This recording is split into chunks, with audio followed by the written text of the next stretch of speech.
Hey, what up, wrestling fans? This is your honored and distinguished host, Hatchet, coming at you today on this special edition of Pro Wrestling Chat Online. This is the TNA Sacrifice review show. I'd like to go ahead and jump right on into it. We saw the Motor City Machine Guns defeat Team 3D and Beer Money Inc. in a triple threat #1 contenders match for the TNA Tag Team titles. This, in my opinion, was the second best match of the night. The Motor City Machine Guns definitely got the chance to showcase their abilities and their talents, and this was a 5-star match overall. Rob Terry retained the TNA Global Championship against Orlando Jordan. That was a 1.5, 2-star match at best. It was a real piece of crap. Just a real crappy quality match. Douglas Williams ended up defeating Kaz to once again become the X Division champion. The match was very slow-paced and mat-based. It was a lot of ground and pound and amateur-style wrestling. There were a couple of times that Kaz went, high-flying, but not as many as we're used to with him.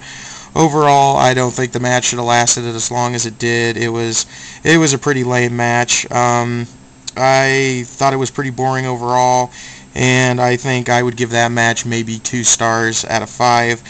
Let's see. During the match with Williams versus Kazarian, Mike Tenay had made the comment about when Kazarian left TNA that he had committed career suicide. Ha ha ha, because he was suicide. Nice little reference there. Overall, like I said, I think that match was just, it was really boring and it lasted way too long.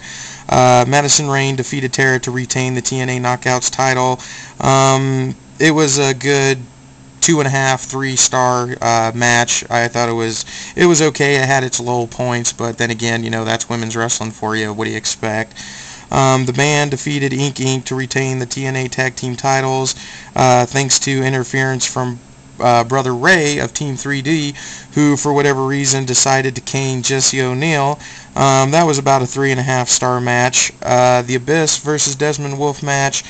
Abyss won. He ends up winning Chelsea for the next 30 days. That was a good 4-star match. Jeff Hardy versus defeated Ken Anderson, I should say. That was maybe a 3.5-star match. It was okay, but it could have been better.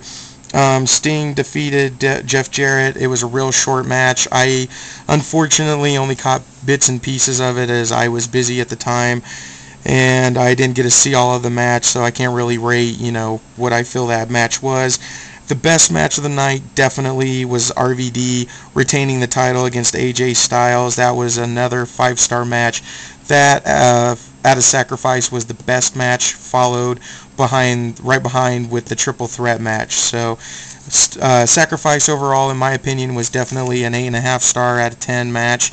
Pay-per-view, pretty good pay-per-view that they put on. I was a little surprised that it was airing live from the Impact Zone, considering most of their pay-per-views are, live and done on the road. A couple of notes from the pay-per-view. I don't know if you guys had a chance to see it, but during a backstage segment, Bubba Ray, or Brother Bubba, whatever the hell you want to call him, Brother Ray, he ended up calling Pac, X-Pac. Mike Tenay called Douglas Williams battering ram headbutt maneuver when he actually meant it's a European uppercut, when Douglas Williams was doing the battering ram and then hitting the European uppercut on Kaz.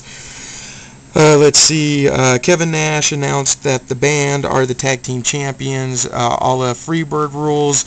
Big surprise, that's what the hell they were doing with the beautiful people there. Ken Anderson's pre-match interview was fucking hilarious. It was the best promo of the night. Jay Lethal ended up attacking Ric Flair and put him in the figure 4 on the entrance ramp during the main event. I'm not exactly sure where they're going with that.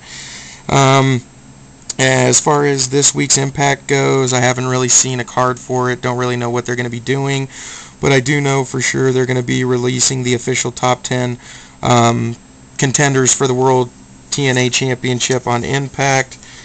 Let's see. I don't think I'm forgetting anything else. Oh, as far as my predictions for the pay-per-view went, I had picked RVD, Sting, Jeff Hardy, Hall & Nash, Kaz, Abyss, Orlando Jordan, Madison Rayne, and Team 3D. I ended up being wrong on the Kaz match where I'd picked him over Williams. Williams had actually won. I was wrong on the Orlando Jordan defeat and Rob Terry. I figured as much of a push and airtime as they were giving Orlando Jordan that he would have ended up becoming, the new global champion. He didn't.